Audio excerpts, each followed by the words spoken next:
Creating community can be simple. We just need to get to know each other. We just need to connect as friends and neighbors. The 1941 film, Meet John Doe, is still relevant to creating community even today. Now, although it's just a movie, it illustrates what's possible when neighbors get to know each other.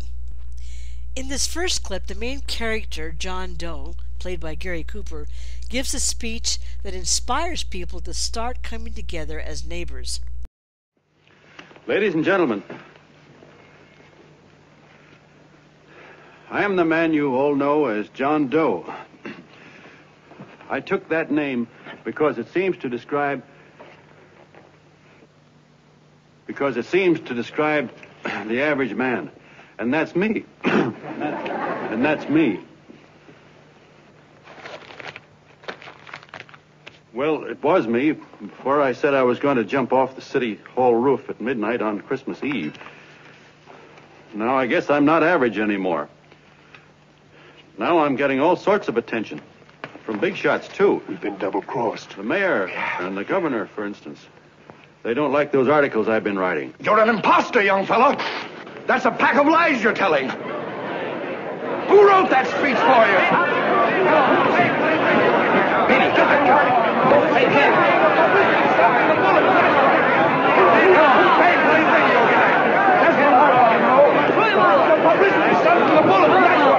Spencer. Ladies and gentlemen, the disturbance you just heard was caused by someone in the audience who tried to heckle Mr. Doe. The speech will continue.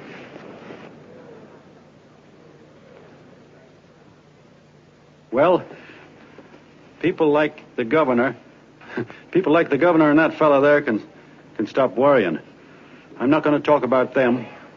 I'm going to talk about us, the average guys, the John Does.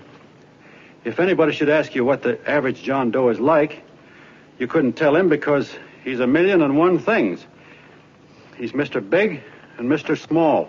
He's simple and he's wise. He's inherently honest, but he's got a streak of larceny in his heart. He seldom walks up to a public telephone without shoving his finger into the slot to see if somebody left a nickel there.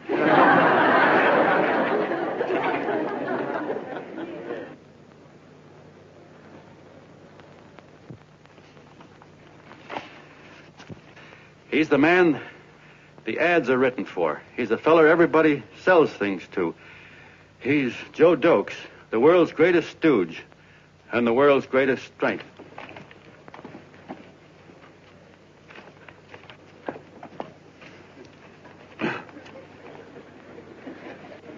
Yes, sir. Yes, sir, we're a great family, the John Does. We are the meek who are supposed to inherit the earth. You'll find us everywhere. We raise the crops, we dig the mines, work the factories, keep the books, fly the planes, and drive the buses. And when a cop yells, "Stand back there, you," he means us, the John Does. What kind of a speech is that? Didn't you read it? We've existed since time began. We built the pyramids.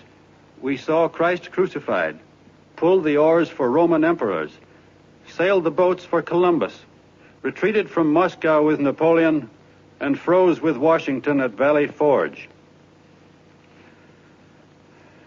Yes, sir. We've been in there dodging left hooks since before history began to walk. In our struggle for freedom, we've hit the canvas many a time, but we always bounce back because we're the people, and we're tough.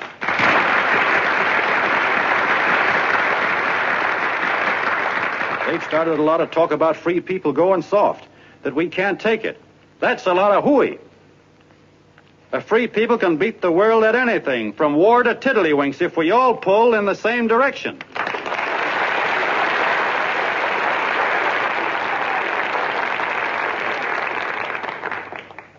I know a lot of you are saying, "What can I do? I'm just a little punk. I don't count." Well, you're dead wrong. The little punks have always counted, because in the long run, the character of a country is the sum total of the character of its little punks.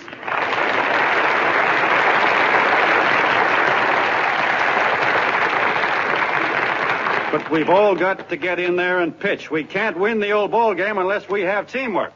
And that's where every John Doe comes in. It's up to him to get together with his teammate. And your teammate, my friends, is the guy next door to you. Your neighbor. He's a terribly important guy, that guy next door. You're going to need him, and he's going to need you, so look him up.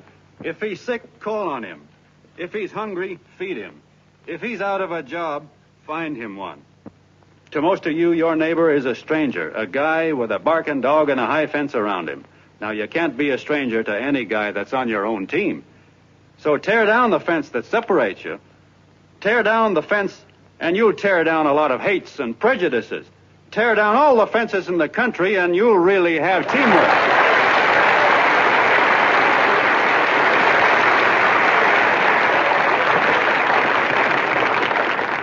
I know a lot of you are saying to yourselves, he's asking for a miracle to happen. He's expecting people to change all of a sudden. Well, you're wrong. It's no miracle. It's no miracle because I see it happen once every year. And so do you. At Christmas time. There's something swell about the spirit of Christmas, to see what it does to people, all kinds of people. Now, why can't that spirit, that same warm Christmas spirit, last the whole year round? Gosh, if it ever did, if each and every John Doe would make that spirit last 365 days out of the year, we'd develop such a strength, we'd create such a tidal wave of goodwill that no human force could stand against it. Yes, sir, my friends. The meek can only inherit the earth when the John Does start loving their neighbors. You better start right now. Don't wait till the game is called on account of darkness. Wake up, John Doe. You're the hope of the world.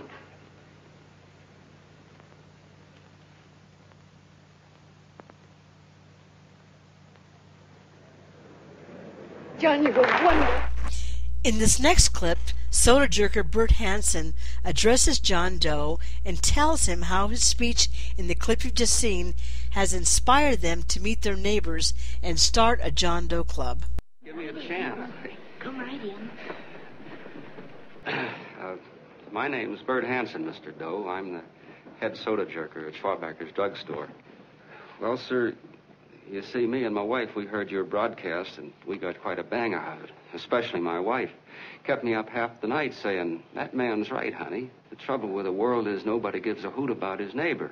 That's why everybody in town's sore and cranky at each other. And I kept saying, well, that's fine, but how's a guy going to go around loving the kind of neighbors we got? Old Sourpuss, for instance. You see, Sourpuss Smithers is a guy lives all alone next door to us. He's a cranky old man and runs a second-hand furniture store. We haven't spoken to him for years. I always figured he was an ornery old gent that hated the world because he was always slamming his garage door and playing the radio so loud he kept half the neighbors up.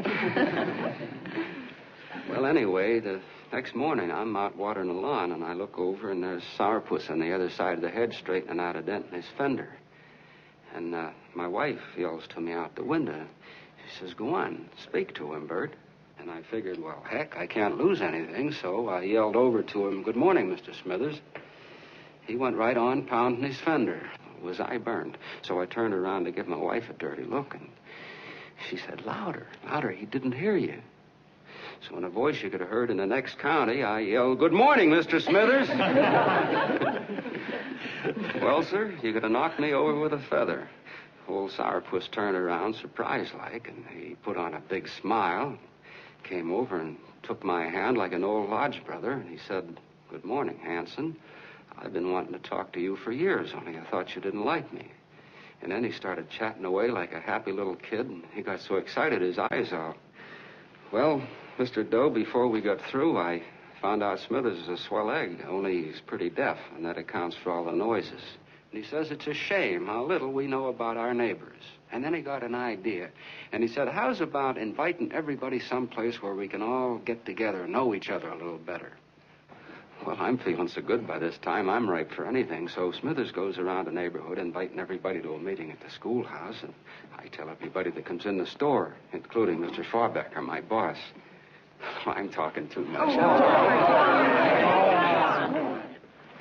Well, I'll be doggone if over 40 people don't show up. Of course, none of us knew what to do, but we sure got a kick out of seeing how glad everybody was just to say hello to one another. Tell him about making Sourpuss chairman. Oh, yeah, we made Sourpuss chairman and decided to call ourselves the John Doe Club. And say, incidentally, this is my wife. Come here, honey. This is my wife, Mr. Doe. How do you do, Mr. Doe? Sourpuss is here, too. Oh, is he? This is Sourpuss, or excuse me, Mr. Smithers, Mr. Doe. That's all right. If you didn't call me Sourpuss, it wouldn't feel natural. Well, anyway, I guess nearly everybody in the neighborhood came except the Delaney's. And the Delaney's live in a big house with an iron fence around it, and they always keep their blinds drawn. And we always figured that he was just an old miser that sat back counting his money, so why bother about inviting him? Until Grimes, the milkman, spoke up, and he said, say, you've got the Delaney's all wrong. And then he tells us about how they canceled their milk last week, and how when he found a note in the bottle, he got kind of curious-like, and he sort of peeked in under the blinds and found the house was empty. If you ask me, he says, they're starving. Old man Delaney has been bringing his furniture over to my place at night, one piece at a time, and selling it. Yeah. And, well, sir, a half dozen of us ran over there to fetch him, and we brought him to the meeting. And what a reception they got. Why, everybody shook hands with him and made a fuss over them, and, well, finally, Mr. and Mrs. Delaney just sat right down and cried. And then we started to find out about a lot of other people. Yeah, sure. Well, you know Grubel, for instance. Grubel's here. See? Yeah, that's a... Of course, you don't know Grubel, but he's the man that everybody figured was the worst no-account in the neighborhood because he was living like a hermit, and nobody would have anything to do with him. That isn't Little Murphy. The postman told us the truth. Why, Grubel, he says, he lives out of garbage cans because he won't take charity, because it'd ruin his self-respect, he says. Just like you said on the radio, Mr. Doe. Well, sir, about a dozen families got together and gave Grubel a job watering their lawns. Isn't that wonderful? And then we found jobs for 6 other people, and they've all gone off for leave. Yeah, and my boss, Mr. Schwabecker, made a job in his warehouse for old man Delaney. And he gave you that $5 raise. Yeah, wasn't that swell? Why, Bert, I feel slighted. I'd like to join, but nobody asked me. I'm sorry, Mayor, but we voted that no politician could join. Just the John Does of the neighborhood, because you know how politicians are. Well, the reason we wanted to tell you this, Mr. Doe, was just to give you an idea of what you've started. And from where I'm sitting, I don't see any sense in you jumping off any building. No. Well, thank you for listening. Goodbye, Mr. Doe. You're a wonderful man, and it strikes me you can be mighty useful walking around for a while. Goodbye, Mr. Doe. As we saw, even though this is just a movie and a bit corny, it does convey a simple truth. To quote Luciano de Crescenzo, we are each of us angels with only one wing, and we can fly only by embracing one another. So, community starts with you, and it starts with me. So let's get it together.